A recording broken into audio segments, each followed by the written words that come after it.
Welcome aboard, gamers. We've got something a little bit different today, not doing a world record stream like we had been doing.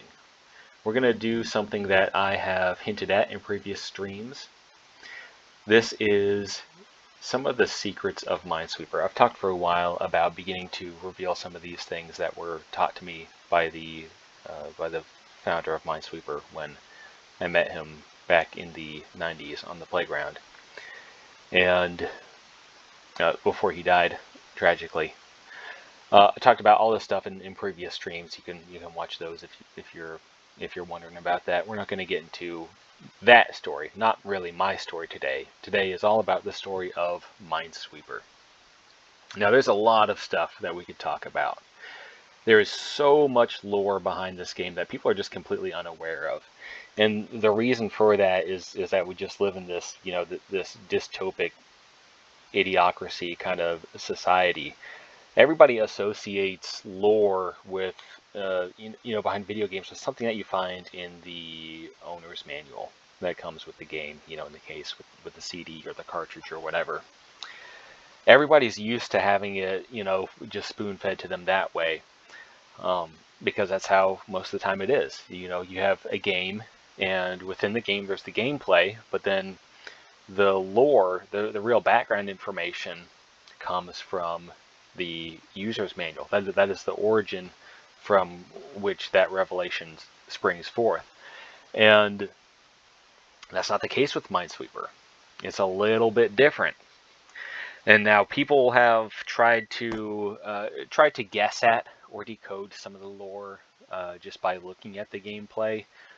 I think that's a little bit foolish. It can be entertaining, like you had that back in the day. You had that College Humor did a sketch, is like a theoretical trailer for a Minesweeper movie, and I mean, that's funny, it's fun, whatever. But really, it gets almost everything wrong when it comes to the actual lore behind what's going on here. And basing trying to create lore for a game based on the gameplay alone is really just it's a fool's errand here. It'd be like if you took the arcade version of Pac-Man and you tried to build a lore around it. It wouldn't look anything like the real, Pac-Man story from Pac-Man World 1 on the PlayStation 1, which is the actual, that's what the game is really about. And so it's the same thing here. If you try to build a lore just by looking at the gameplay on the face of it and thinking, oh, let's make it about, this or whatever, you're going to be way, way off. If you even try at all. Most people don't even try. But the ones that do, it's way, way off. So let's dig right in here.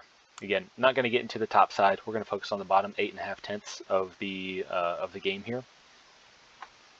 And let's start with one of the most fundamental elements of Minesweeper, and that is the numbers, the clues. We've got a nice little section right here, which has been handed down to us. We've got the 1, 2, 3, 4, 5, and 6, all neat inside this little section here. Now 7s and 8s are very rare, relatively speaking. You'll hardly ever see an 8.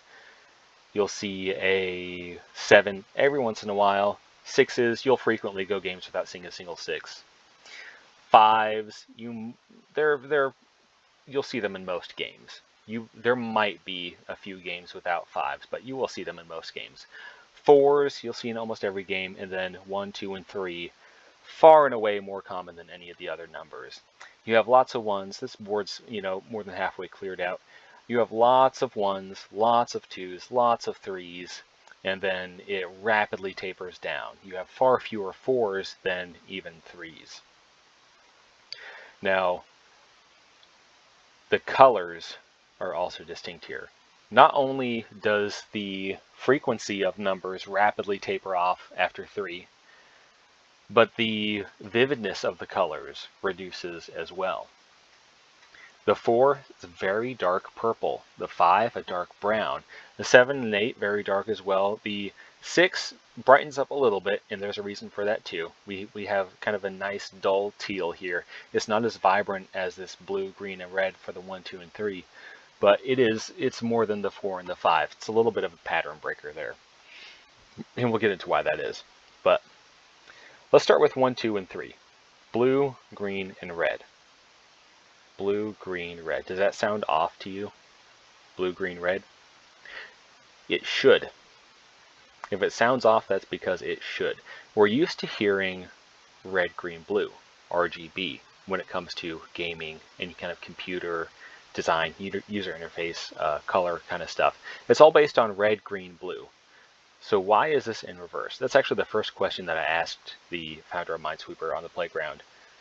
When I met him, and he told me that he was going to tell me all the secrets of Minesweeper. I said, okay, then tell me, why does it go blue, green, then red instead of RGB, like I believed any sensible person would do? And he said, okay, there's a reason for this. The reason that I've turned the color model of all other gaming on its head is because Minesweeper is going to turn the gaming industry on its head. And that shocked me. I literally gasped. It surprised me so much that I gasped when he said that. And keep that in your pocket for a little bit as we get through this. Minesweeper is turning the gaming industry on its head. And this is represented through these first 3 numbers and their colors. Next we get to 4. It's a darker purple. 5, dark brown. Like I said, we make our way up here. But let's get into why this is. Why the colors, why the change in frequency, and why the 6. The 6 is an interesting thing right here. The other thing is, why do we have no yellow? Obviously, we're capable of it. Any computer that can run Minesweeper can display the color yellow just as well as it can display red, green, blue, purple, brown, teal, all this kind of stuff. Why are there no yellow clues? That's a great question. So, with the primary numbers in Minesweeper, the 1, 2, and 3, and that's primary in the sense of these are the main numbers that you most frequently come across. Not primary in the mathematical sense, like primary numbers 3, 5, 7, 11, 27, that kind of stuff. Not that kind of primary number. These are primary numbers in the way that these are what Minesweeper is really. They're the foundation of. They're what it's built on. And why are they so bright and vibrant? It's a little bit of a metaphor. Minesweeper is a really metaphorical kind of game. And these mines, really Minesweeper as a whole, it's a representation of the human condition. So for our start, and for most of human history, this is why these are the majority of mines here. Humanity has had its bright and vibrant nature.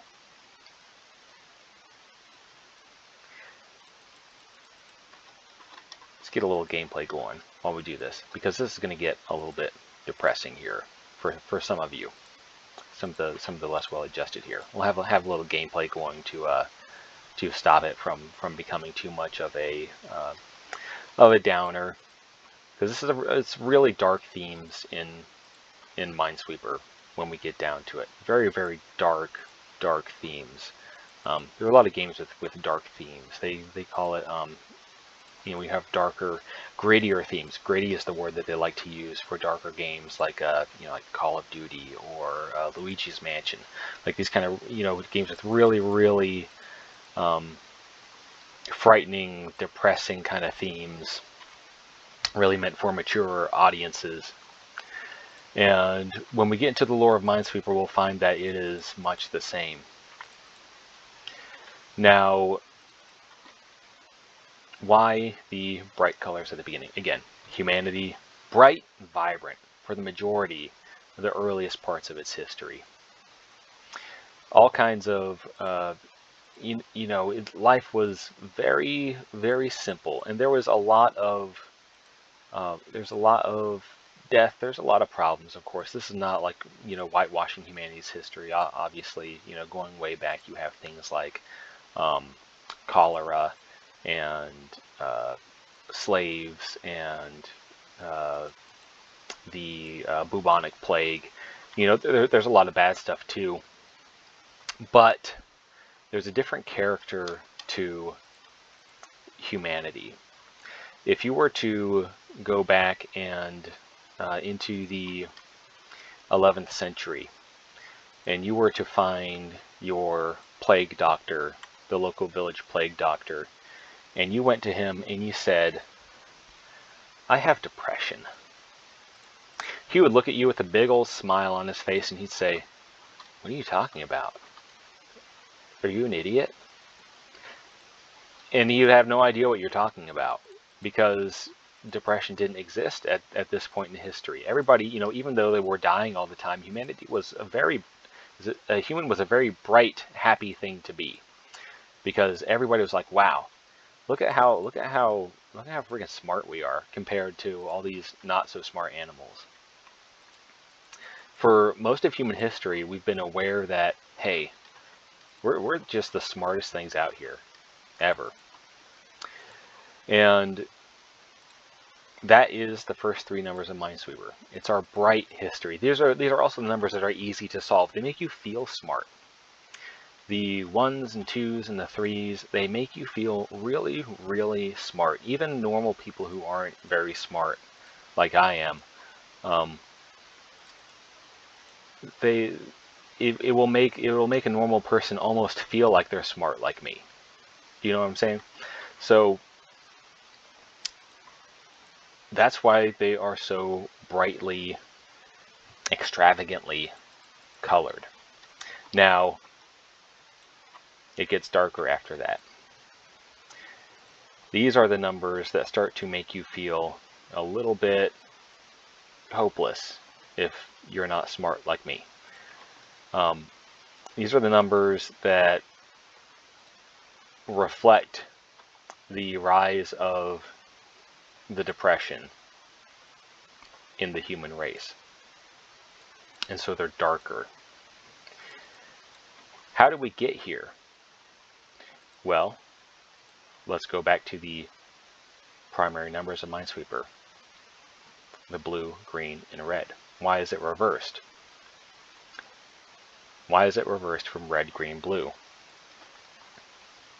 And it's because it represents the reversal of the human nature which has taken place in the age of depression, the age that we're living in now. It represents that reversal,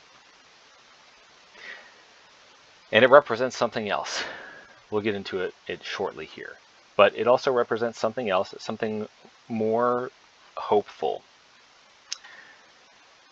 But first off, it represents the reversal of the human nature from our original state of happiness and undepression into our new state in the age of depression.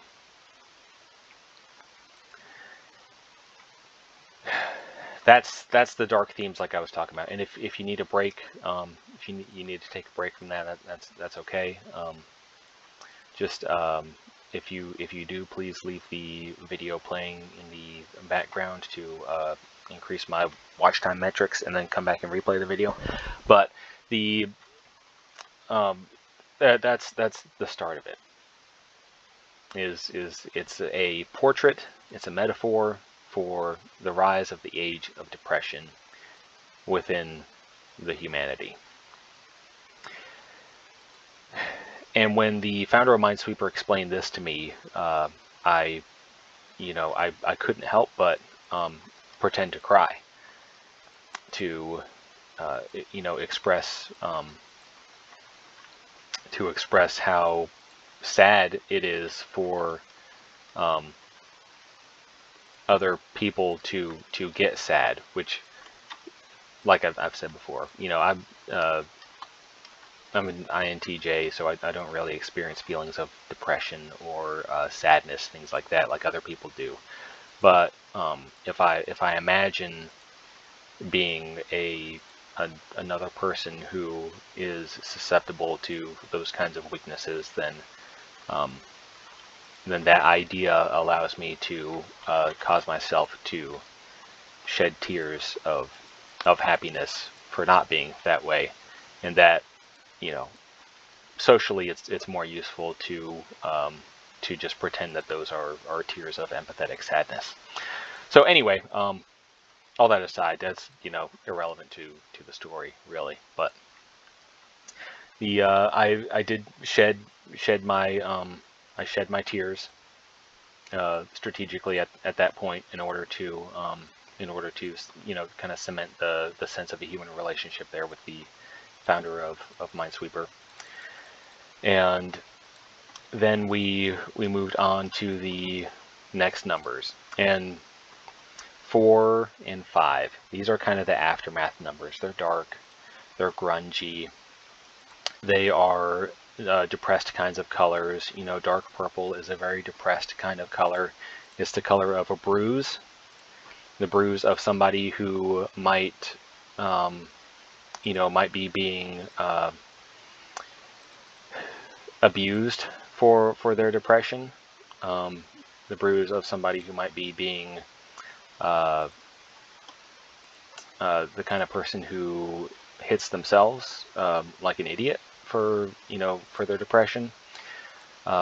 It's the purple of the kind of person who tries to hide their depression behind a facade of purple clothing, and thinking that dressing in a color scheme akin to that of some kind of ancient royalty is going to assuage something that you know, this condition that really only gaming can assuage and cure. And so that's what is represented by the next colors: the purple of the 4, and the brown of the 5. Now the teal we see is on the 6. It's this halfway, almost like a parody of the 1 in the 2, but it fails to be either one. It's not as bright as the 1 in the 2. It's not as vibrant and full of life as the 1 in the 2. You'll notice that teal, this is not the color of any living thing out in nature. We have lots of green living things like plants. We have lots of blue living things like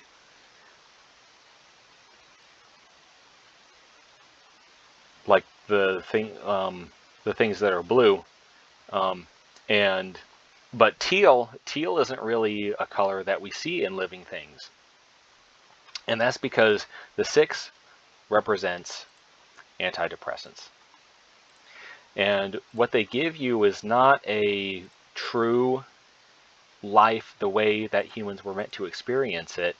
It's sort of it's an imposter of life. It's a it tries to emulate it, but like early Nintendo 64 emulators, it does a very poor job of what it's trying to do. And what it ends up being is this kind of hollow, you know, a little bit more colorful, but ultimately still doomed shell of what it should be.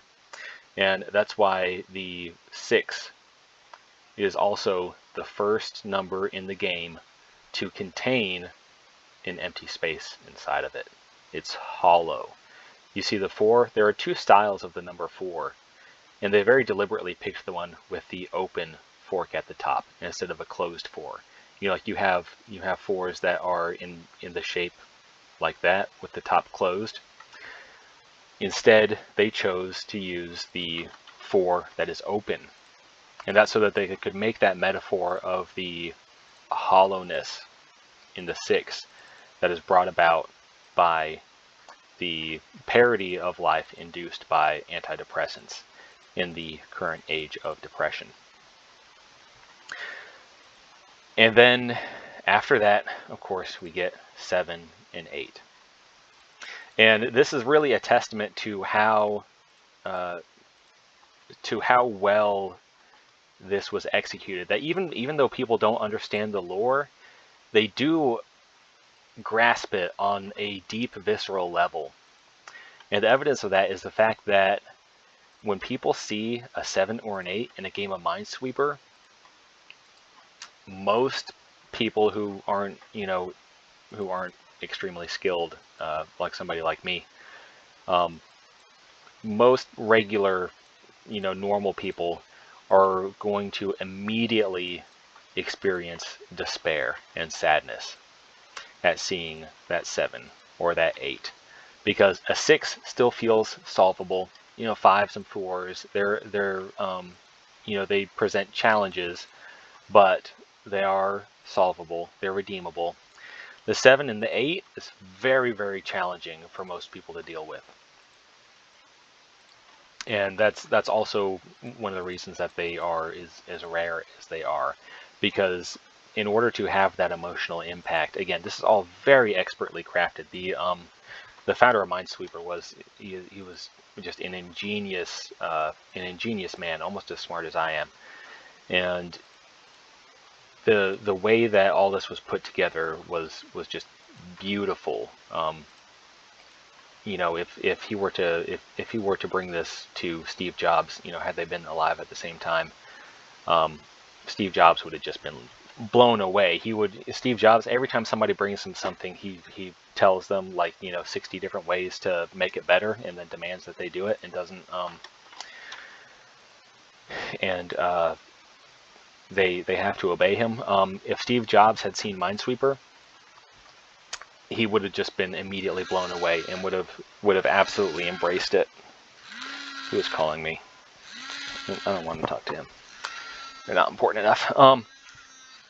Yeah, so that is. Can we stop the buzzing, please? There we go. Okay. I'm sorry about that. Now, but yeah, that is so that is what's behind the numbers initially right there.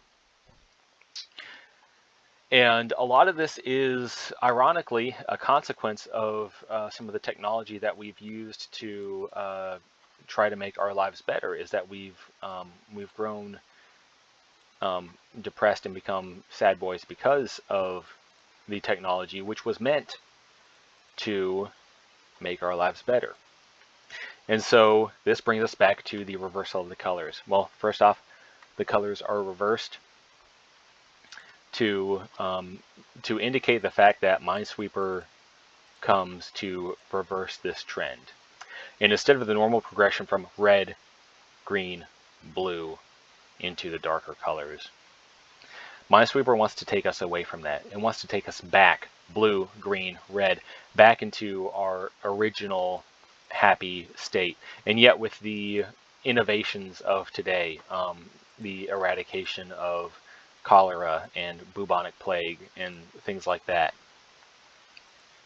and to combine the modern quality, the real quality of life advancements, with the happy-go-lucky, carefree, optimistic human nature of previous millennia. Now, how is it going to do this? Well, let's think about something that is never sad or depressed. First off, most obvious, me, INTJs like me, we don't get sad or depressed or anything like that. It's kind of a perk of having the, that kind of higher level personality type. But what about for, other things that don't get sad or depressed? What about computers? Are you following me? Some of you have already figured the rest of this out, if you're extremely intelligent. But what are computers good at? What's the kind of thing that really defines what they are? Now, a little history lesson. Way back in the day, people who were really good at math, today we call them mathematicians. They were still called that through history.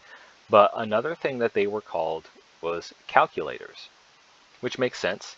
They do calculations. What is Minesweeper mostly composed of, the gameplay? Lots of calculations, lots of logic, lots of this stuff that computers are very good at. Now, why would you make a game about doing something that computers are already good at? Why not just have the computer solve the Minesweeper board? It could do it very, very, very, very, very, very, very, very, very, very, very, very, very, very quickly. So why bring humans into this? Why have a human do something that a computer can do far faster, almost as fast as I can? Well, maybe it's to start thinking like a computer. A computer is never sad. Computer is never depressed. Computer never needs to take antidepressants to gain a false sense of life. What if human people, could start thinking like computers?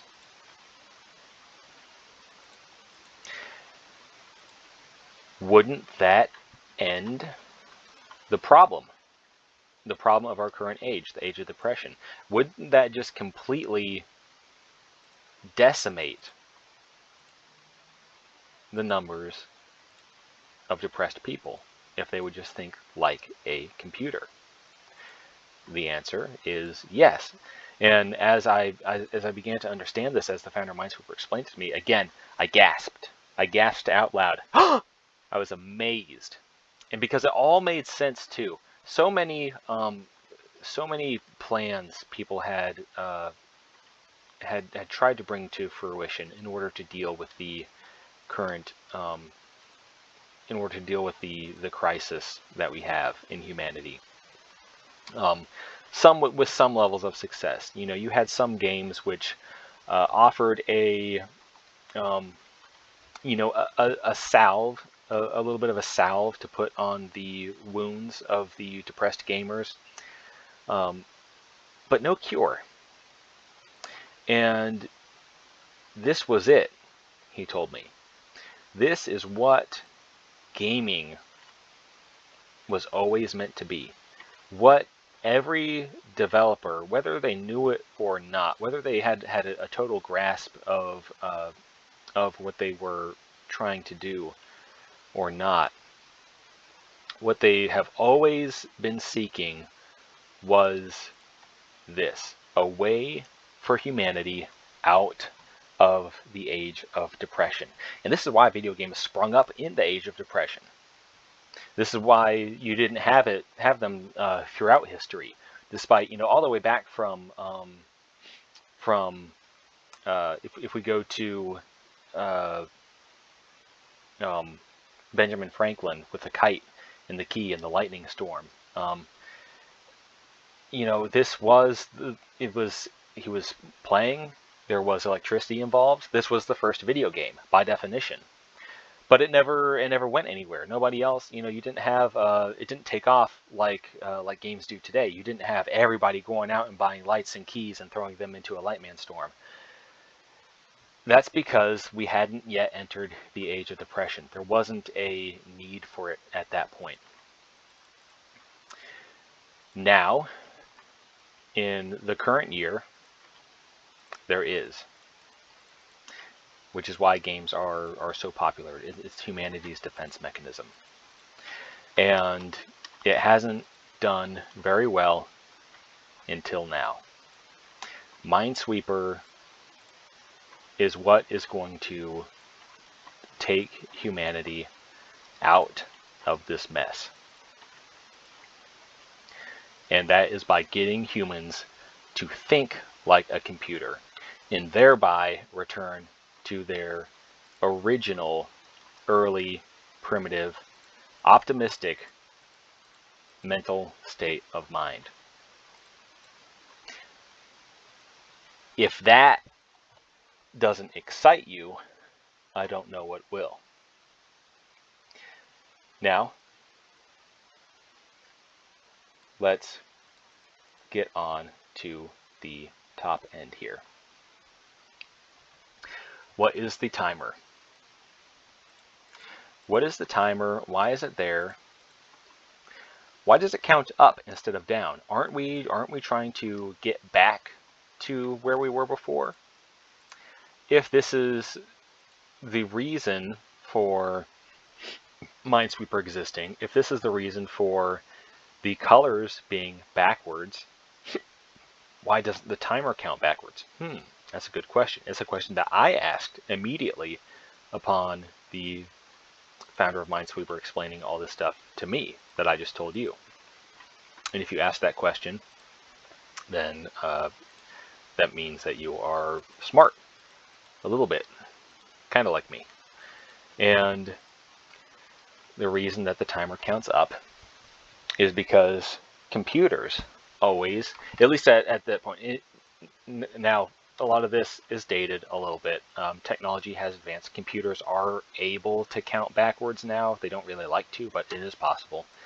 But it goes back to the same thing. Computers always, at that point, counted up. They couldn't count backwards. This is why Y2K was such a scare, why it was so scary to people, because the computers could only count up. If computers could count backwards, it'd be no big deal. Okay, just make the date go in reverse instead of forward, and then no problem, no Y2K scenario. But at the time that Minesweeper was created, it was kind of it's just a well-known aspect of computers, similar to their logical or mathematical capabilities, that computers only count forward. So anyway, a little bit of a buzzkill for that. But at the time, that was really that was really deep and meaningful as a metaphor. Which again, remember, Minesweeper is a metaphor. Now, the smiley face. What is that? Why do we have a smiley face up there? The smiley face, and by extension the sunglasses face, is the sunglasses smiley face rather. When you win the game, so the smiley face when you're playing, the sunglasses smiley face, the cool, happy, satisfied smiley face when you win the game. What is this for? Well, this is to assuage some of the fears that people had about Minesweeper early in its development. A lot of the scientists and engineers involved in the making of Minesweeper, they had some doubts. They said, well, sure, we can get humans to think like, to think like computers, but and we can get them to not be depressed, but will they actually be happy? A computer isn't capable of being depressed or sad, but is it even capable of being happy? And what's the point of getting rid of sadness if we can't have happiness, if we get rid of happiness at the same time? And so this smiley face is to show that computers can be happy. This is the computer. The computer has the game, and by extension the computer has a smiley face. It even has a satisfied sunglasses wearing smiley face. And that smiley face is proof that yes, the computer can be happy. The computer can be very happy. The computer can be happier than you. Are you that happy? If I leave this here for 96 hours and I leave the screen on and everything, that face will still be smiling just as deeply as it is right now. The computer isn't incapable of being happy. Not only is it capable of being happy, it's capable of being happy forever. And that's proof. Little yellow smiley face is proof. And that's why it's yellow as well. And we don't see yellow clues because this is a truth that isn't visible to us yet.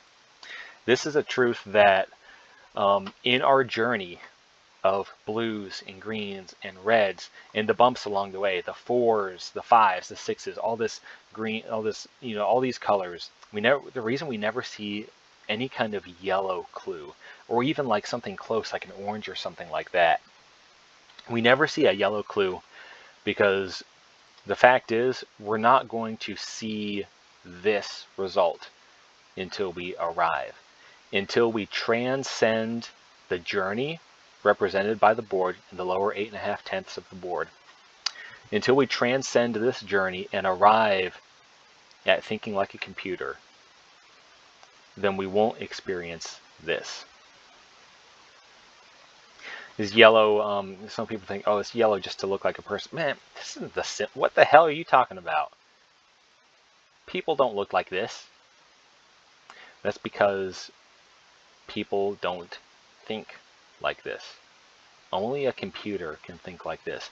Only a person who has transcended their humanity to the point where they can think and feel like a computer can feel and look like this. Happy forever. Now, let's say you die. Look, he's dead. Okay, so what does that symbolize? Well, that symbolizes that if we fail this journey, if we fail the journey of Minesweeper out of the age of depression into the age of everybody thinks like a computer, if we fail that journey, we'll all be dead. Everyone, one by one, by one, by one, by one, will succumb to the age of depression. It's just a fact of life. We have declining birth rates. We have rising rates of depression. The antidepressants are not working. And concordantly, we have lowering rates of Minesweeper play. Is that a coincidence? Rising depression, lower Minesweeper play? This is our wake-up call. This is our warning. Death is at the door. And if we fail this task, then we will be in that same boat. A smiley face no more. And again, if I can leave the screen up here. I can leave the screen up here hours, days, weeks. That's not changing. It's dead forever. Now, that is the smiley face, and I'm sorry if that got a little dark there, but that is that's just the nature of some of the stuff sometimes. But now the mine count. What is the mine count for? Well, for one thing, it is a gameplay element. It lets you know how many mines are back. If you flag all your mines, if you play the game, very safely like that, then that will tell you that it will tell you how many mines remain, and that can give you a clue for some situations where it's possible that there could be more than one mine or only 2 mines. Okay, so that is maybe useful in certain situations, but real pro players, people who are good at the game, they don't usually flag every mine, and then so this counter kind of becomes useless. So if a gameplay element has no value to people who are playing at the level that the game is meant to be played, why is it there? Why is something that you should eschew and ignore even a part of the game in the first place? Well, it too is a metaphor. It's a metaphor for distraction. It's a metaphor for methods or any kind of methods that people might use to make this journey just a little bit safer and to to go through the journey more tentatively. Try to give themselves more of a uh, more of a safety net, more of like an easing into it. People who aren't totally committed to the adventure of learning to think like a computer. And what it shows you is that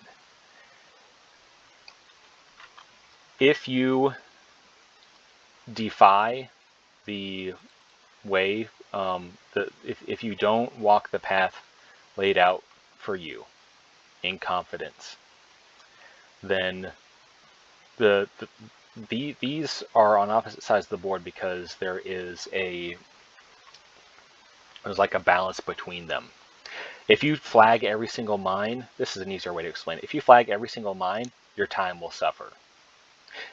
So if you're using this, you will fail here. At the same time, if you don't flag because, oh, it takes too much time, and you just try to go as fast as you can without any flags, well, guess what? No flags, no chords. And so by trying to do that, then you will also fail. And so these are two things that need to be held in tension in order to succeed, in order to both get to the destination quickly and also to get to the destination at all and keep this guy smiling and not dead. So that's the reason for that. This is metaphorical for a lot of different things that are on this journey. And that is its purpose. And the reason they're on the opposite sides instead of being like neatly together on the left or the right or something like that is because they hold each other in tension. And we hang in the balance.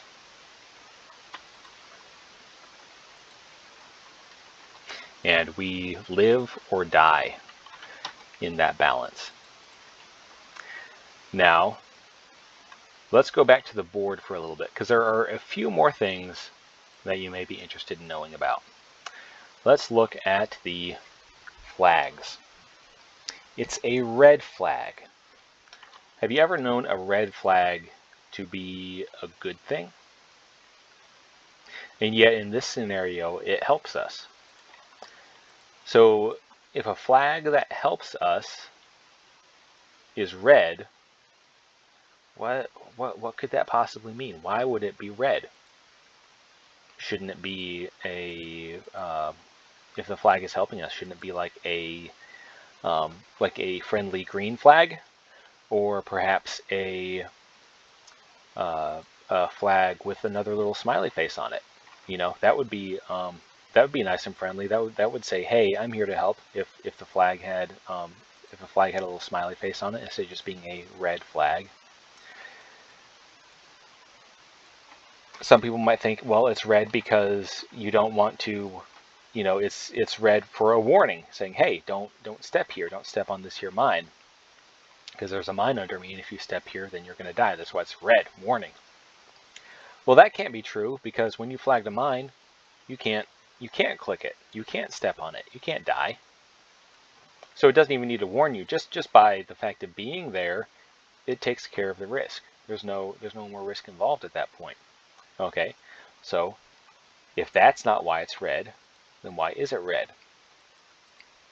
It's red because early in development, there was a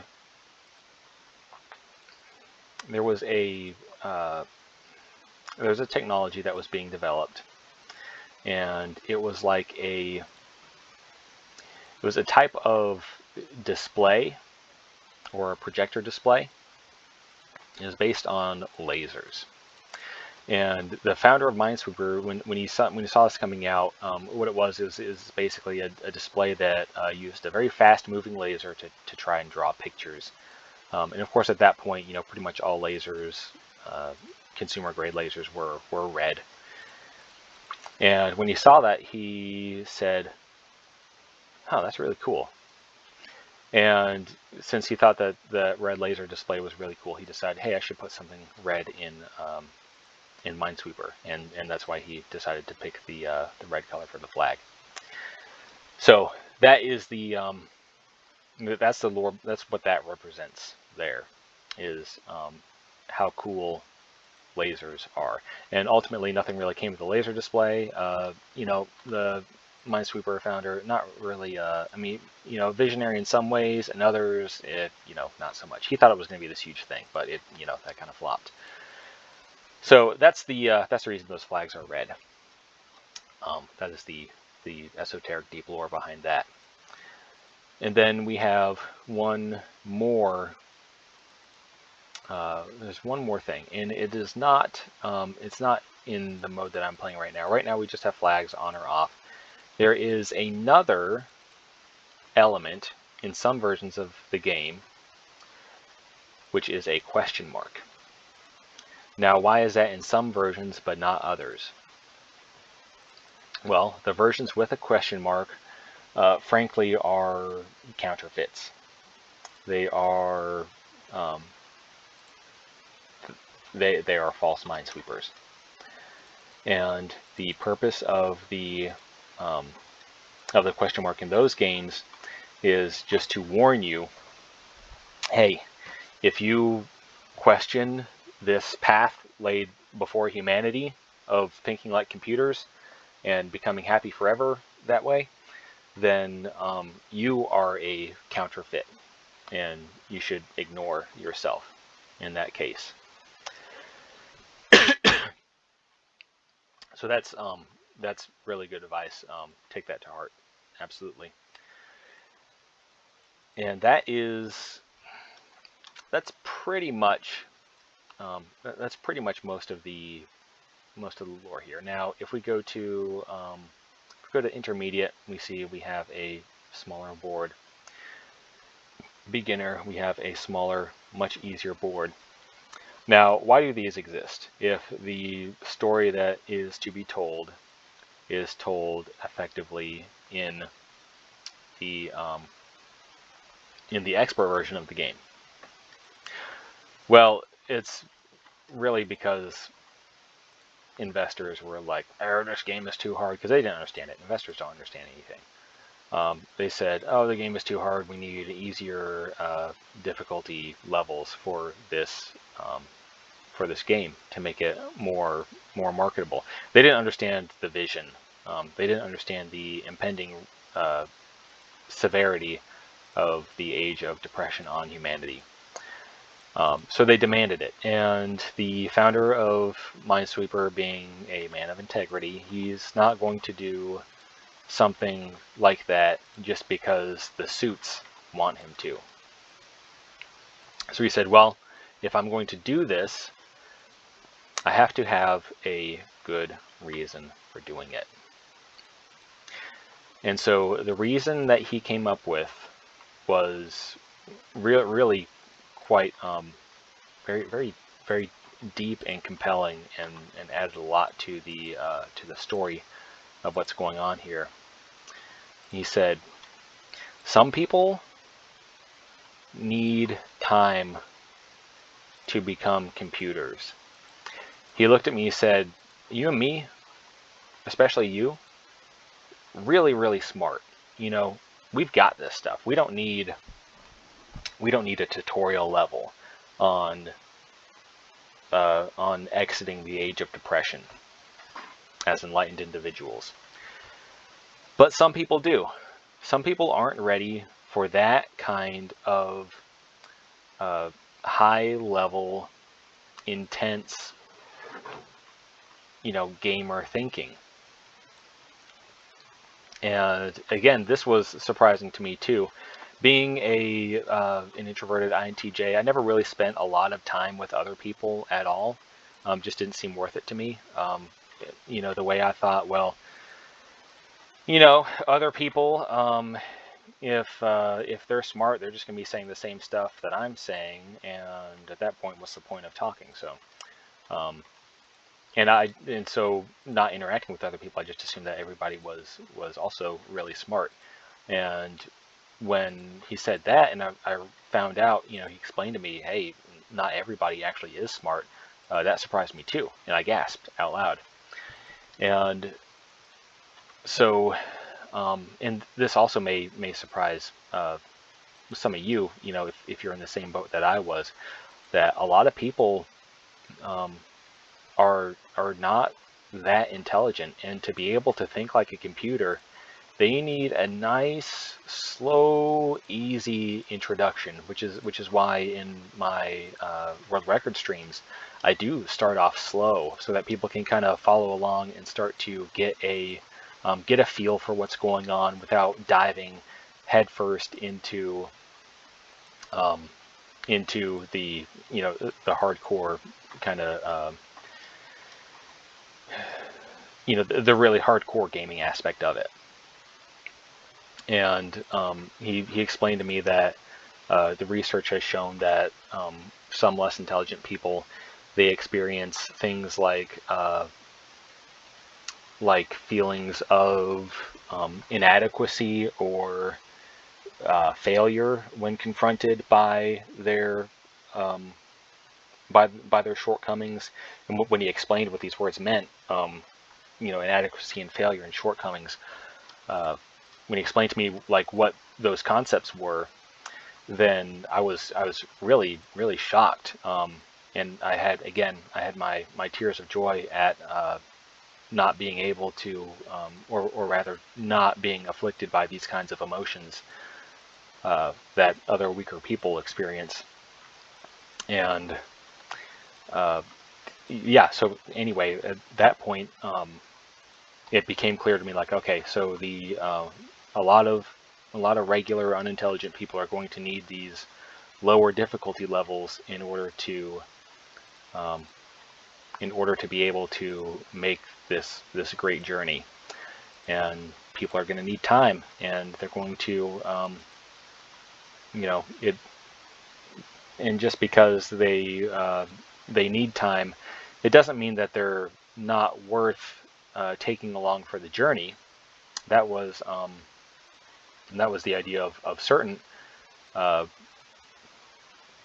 certain people in the 20th century. Again, the founder of Minesweeper, he knew some of these people, was real close to a lot of them. I don't know what all the details were, but he said a lot of them got caught up in all this trying to implement their ideas. There were these wars or something like that. Ended up a lot of people dying. It didn't really work out the way that they intended. But anyway, so obviously that wasn't going to work. He said, hey, if we're going to take this journey, we've got to bring everybody with us. There can't be we can't be leaving the less intelligent elements out there to fend for themselves and just leave them behind as we exit the age of depression. And so, okay, yeah, that makes a lot of sense, especially when you get into some of the unfortunate history behind a lot of the people who did well-meaning, of course, very well-meaning people across the board, but other people who try to go that route. But anyway, there are other side stories and things like that we could get into, but we are past our normal time frame here at this point, so we are going to conclude this with just one more little game of Minesweeper. Going to remind everybody to like this video and subscribe and hit up those the super chats and the ultra chats as well, and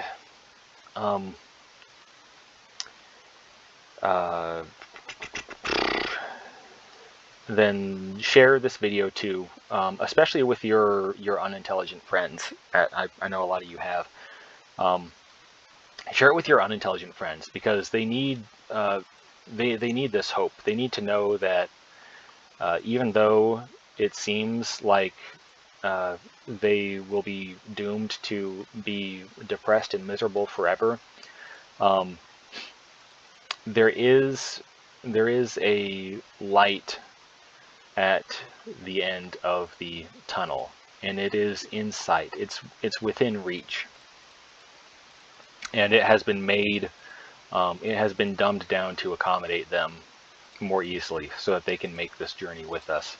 This journey, this great journey of becoming like a computer and thereby becoming more and more human. So, thank you so much, and I will talk to you all later.